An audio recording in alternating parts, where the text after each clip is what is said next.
No place I would rather be. No place I would rather be. No place I would rather be. Here in your love, here in your love. No place I would rather be. No place I would rather be. No place I would rather be. Here in your love, here in your love. Set a fire down in my soul that I can't contain, that I can't control. I want more of you, God. I want more of you, God. Set a fire down in my soul that I can't contain, that I can't control. I want more of you, God. I want more of you, God.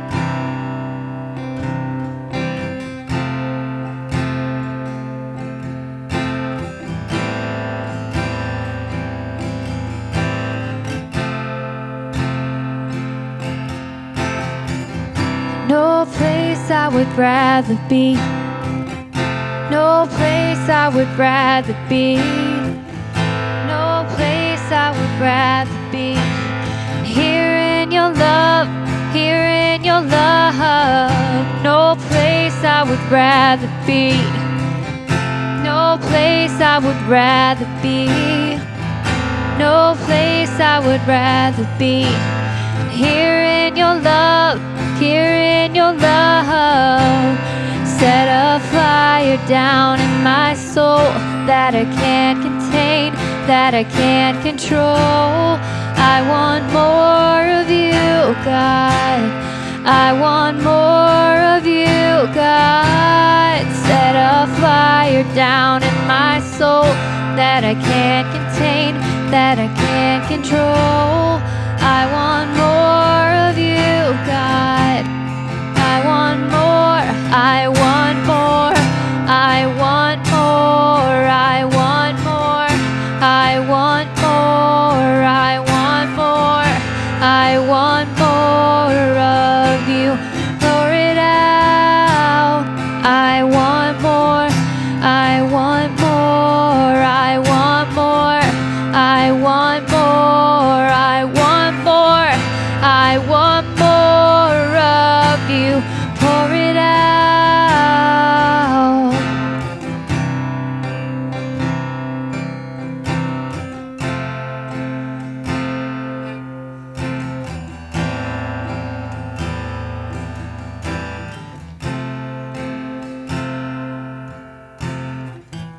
No place I would rather be.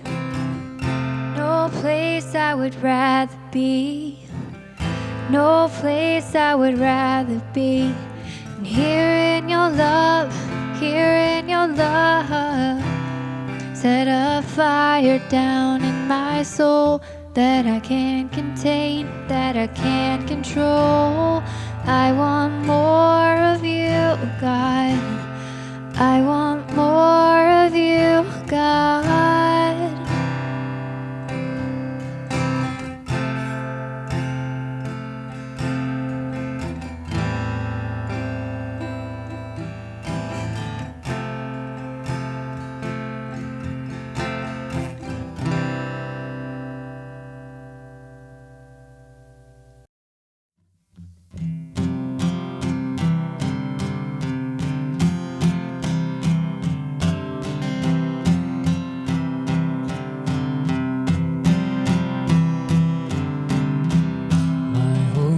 Built on nothing less than Jesus' blood and righteousness. I dare not trust the sweetest frame, but wholly trust in Jesus' name.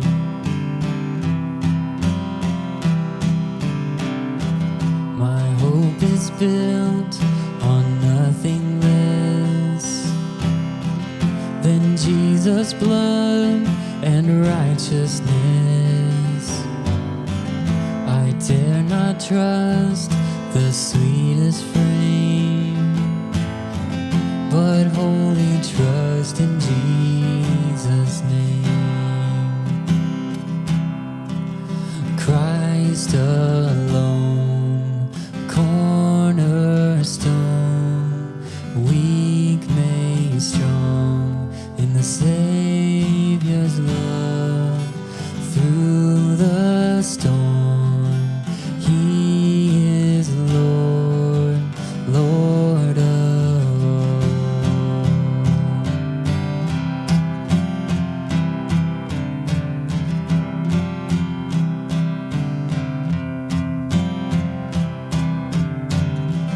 When darkness seems to hide His face, I rest on His unchanging grace. In every high and stormy gale, my anchor holds within the veil. My anchor holds within the veil. Christ alone, cornerstone, weak made strong in the Savior's love. Through the storm, He is Lord, Lord of all. He is Lord, Lord of all.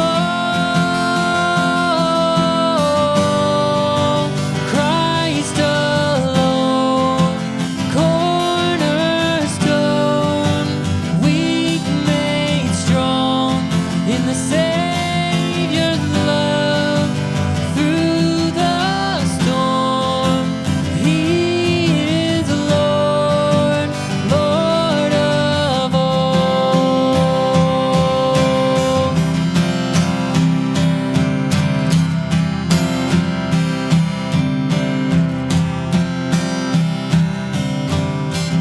When He shall come with trumpet sound, oh, may I then in Him be found, dressed in His righteousness alone,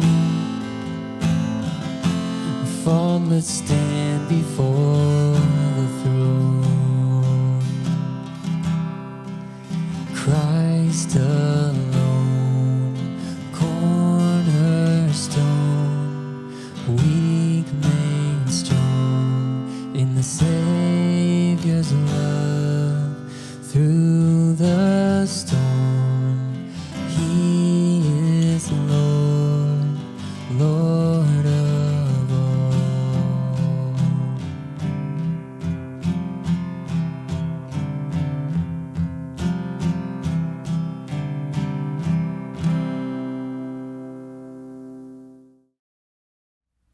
Hey everyone, and welcome back to our walk through the Holy Week. My name is Trevor, and I'm the youth pastor here at Crossbridge. And we are taking a look at the final moments leading up to Jesus' death. All the things that He went through, the things that He experienced in the final week leading up to that sacrifice that He made. And so yesterday, as you recall, Palm Sunday, Jesus is this triumphal entry, right? That's actually a heading that the Bible uses. This triumphal entry, this feeling of almost a parade, of a celebration, of singing and dancing, and this really like positive atmosphere and just cool moment. And today we get to see a very different mood from that celebration. See, I think Jesus knows the end is coming, and He's starting to process it and understand it.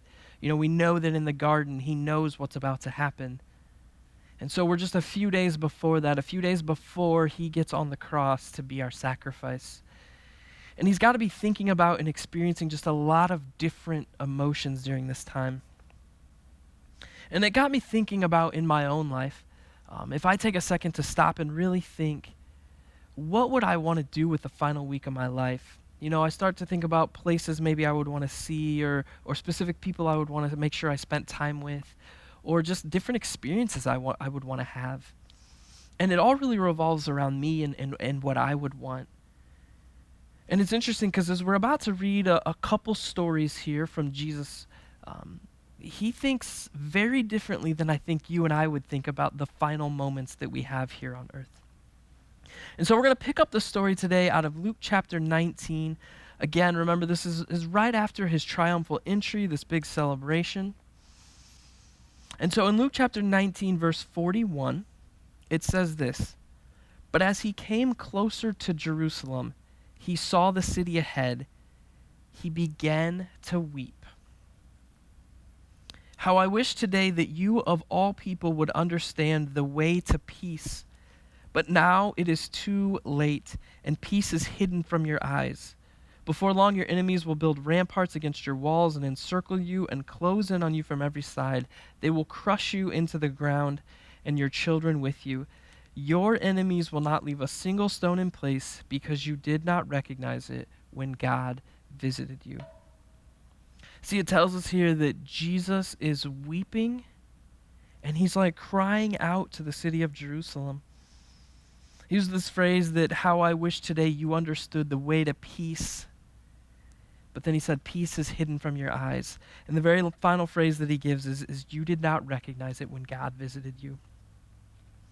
See, I believe Jesus here is he's overcome with the emotion of realizing that these people who he came to try to reach and to love and to get to understand his message, that they just didn't, that they didn't accept it, that they didn't recognize it, that they didn't appreciate it or understand it. And he's just sad, I think, for those people.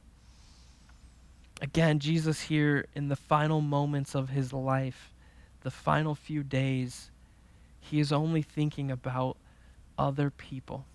And he is heartbroken for the people who he was unable to get to recognize him. And he goes on a little later. So first we see sadness, and then out of Jesus, maybe we see a little bit of anger. We go down to verse 45, still in Luke 19. It says, "Then Jesus entered the temple and he began to drive out the people selling animals for sacrifices. He said to them, 'The scriptures declare my temple will be a house of prayer, but you have turned it into a den of thieves.' After that," listen to this. This is what he does. "After that, he taught daily in the temple. But the leading priests, the teachers of religious law, and the other leaders of people began planning on how to kill him. But they could think of nothing because all the people hung on every word he said." See, again, here is Jesus is in those final moments. All he has in his mind is correcting and teaching the people that he came to love. See, he spends his days, he clears out the temple, and this actually happens twice, once at the beginning and once at the end of his ministry. He corrects the church and tries to get them refocused on God and not about making money and not about profit and not about things they can sell or whatever, that he wants the temple to be focused solely on the relationship and the teachings of God. And then he spends time, and it says he spends daily, not just that one specific day, but every day, I think, up until his death, he spends in the temple teaching those people. And again, as I sit and reflect on I think we all have a list of things, our bucket list, things that we want to do, and if you know when that final day is coming, that gets accelerated, and maybe you try to fit in as much as you can. And Jesus, it seems in this moment, he was only concerned about giving people around him as much as he could before he was gone. And I think as we just stop and kind of reflect and we know what's coming, maybe this specific instances really help us appreciate and understand just how much Jesus loved us and how much he was about this mission of getting us to understand and helping us to understand God's love for us. And that's really the whole thing Holy Week is about, is God's love. So we hope today that you recognize the way that God loves you, because God has so much love for us regardless of what we've done. Thank you for watching. Remember, we have a video coming every day this week, so don't forget to tune in tomorrow as we continue our walk through Holy Week.